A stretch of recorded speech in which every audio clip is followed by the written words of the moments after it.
దైవ మర్మములు. సహోదరుడు భక్తి సింగ్ గారి అనుభవములో దేవుడు ఆయనకు బయలుపరిచిన దైవ మర్మములు. జనవరి 29.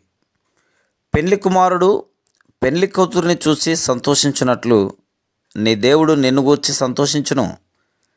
యెషయా గ్రంథం 62:5. ఆయనతో మనం సహవాసం కలిగి ఉండవలనన్నదియే ఆయన మనలో అనుమతించు ప్రతి సంధింపు యొక్క గురి.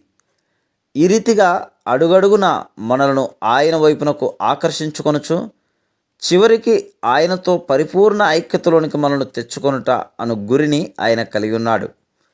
అతి పరిపూర్ణ ఐక్యతలోనికి మనం వచ్చినప్పుడు అదే ఆనందం యొక్క అత్యున్నత స్థాయి అని బైబిల్ చెప్తున్నది. పెండ్లి కుమారుడు పెండ్లి కూతురిని చూసి సంతోషించున్నట్లు అనగా సజీవమైన సహవాసం అనేది దేవుని వరం వలన కలుగు పవిత్రమైన ఆనందమును గూర్చి మాట్లాడుచున్నది.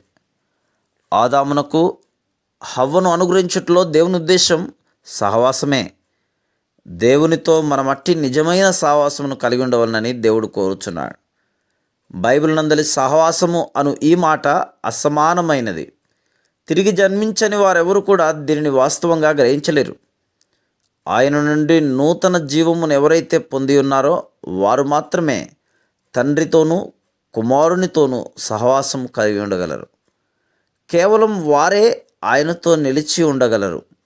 నిత్యత్వమునకు ఆయనతో జీవించగలరు. ఈ రీతిగా మనం దేవుని ప్రేమను వివరించగలము. దేవుని జీవము మనలోనికి, మన జీవము ఆయన వైపునకును ప్రవహించుటయే ఈ నిజమైన సహవాసము. ఇది ఇరువైపుల నుండి కలుగును.